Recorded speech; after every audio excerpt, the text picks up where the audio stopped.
कार्तिक की है पंचमी, सुनो कथा का गान। पाप सभी हर लेते हैं, करता प्रभु का ज्ञान। राधे राधे, जय श्री कृष्णा। मेरे प्यारे भाइयों और बहनों और हमारे माताएं, आप सभी को हमारे चैनल में हार्दिक स्वागत है। आज मैं सुनाने जा रही हूँ कार्तिक मास के 5वें दिन यानी 5वां अध्याय। भक्तगणों, जो कार्तिक का महात्म्य सुनते हैं उन्हें कार्तिक के स्नान के जैसा पुण्य मिलता है।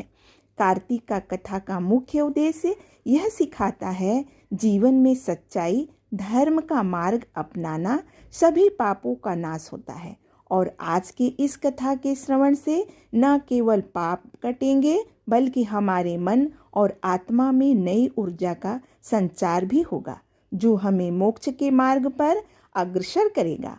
आज की कथा हमें यह ज्ञान दे रहा है कि हमें अपने आचरण को सुधारने और ईश्वर के भक्ति में ध्यान लगाने तथा संसार के मोह से दूर होने का संदेश आज इस कथा से प्राप्त होगा। राजा पृथु ने कहा, हे मुनि जी, आपने कार्तिक मास में स्नान का फल कहा, अब अन्य मासों में विधिवत स्नान करे की विधि नियम और उद्यापन की विधि मुझे बतलाइए। देवर्षि नारद बोले, हे राजन, आप भगवान विष्णु के अंश से उत्पन्न हुए हैं, अतः यह बात आपको मालूम ही है। फिर भी मैं आपको यथोचित विधान बतलाता हूँ, ध्यान से सुनिए। अश्विन मास में शुक्ल पक्ष की एकादशी से कार्तिक के व्रत करने चाहिए। सुबह ब्रह्म मुहूर्त में उठ के जल का पात्र लेकर गांव से बाहर पूर्व या उत्तर दिशा में जाएं। दिन में अथवा शाम को कान पर जनेऊ चढ़ाकर पृथ्वी पर घास बिछा के सिर को कपड़े से ढककर मुंह को बलपूर्वक भली भांति बंद करके थूक व सांस को रोककर मल व मूत्र का त्याग करने के पश्चात मिट्टी व जल से भली भांति अपने गुप्तांगों को धोवें। तत्पश्चात जो मनुष्य दातुन नहीं करता उसके सब मंत्र निष्फल हो जाते हैं। अतः दांत और जीभ को यत्नपूर्वक शुद्ध करना चाहिए और निम्नलिखित मंत्र पढ़कर वृक्ष से दातुन तोड़नी चाहिए। हे बृहस्पति, तुम हमें यह व आयु कीर्ति तेज प्रजा पशु संपत्ति महाज्ञान बुद्धि विद्या हमको प्रदान करो। यह मंत्र पढ़कर दूध वाले वृक्ष से 12 अंगुल की दातुन तोड़कर करें।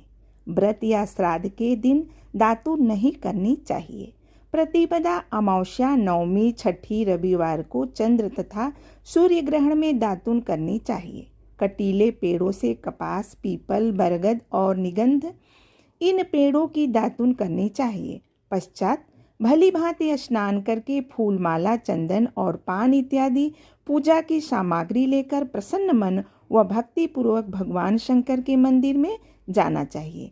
वहाँ सभी देवी देवताओं का अर्घ्य, आचमनीय आदि वस्तुओं से अलग अलग पूजन करनी चाहिए।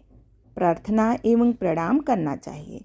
फिर भक्तों के स्वर में स्वर मिलाकर श्री हरि का कीर्तन करना चाहिए। मंदिर में जो गायक भगवान श्री हरि का कीर्तन करने आए हो, माला, चंदन, तांबूल आदि से उनका पूजन करना चाहिए, क्योंकि देव स्थानों में भगवत कीर्तन करने वाले भी साक्षात भगवान विष्णु की ही मूर्ति होते हैं।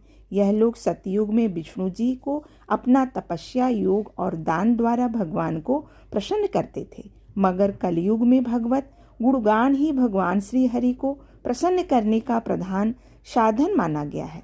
नारद जी ने राजा पृथु से कहा, हे राजन, मैंने एक बार भगवान जी से पूछा, हे प्रभु, आप अधिकतर कहाँ रहते हैं?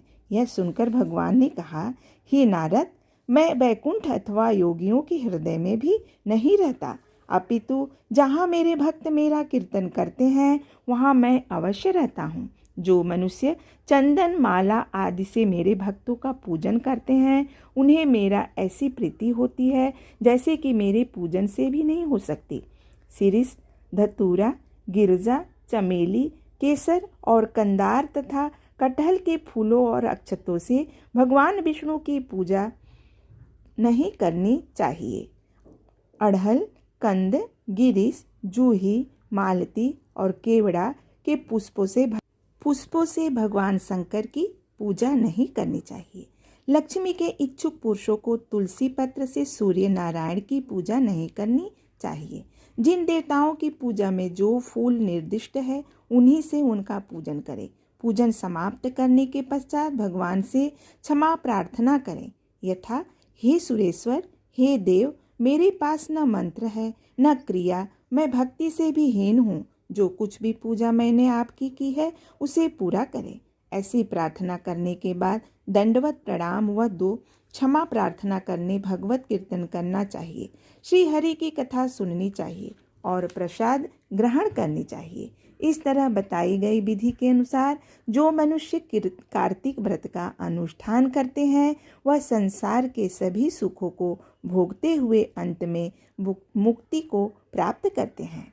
तो ये था हमारा 5वां अध्याय का महात्म्य। 5वां अध्याय हमें यह समझाता है कि हमें भगवान की पूजा कैसे करनी चाहिए। आप सभी को हमारा धन्यवाद।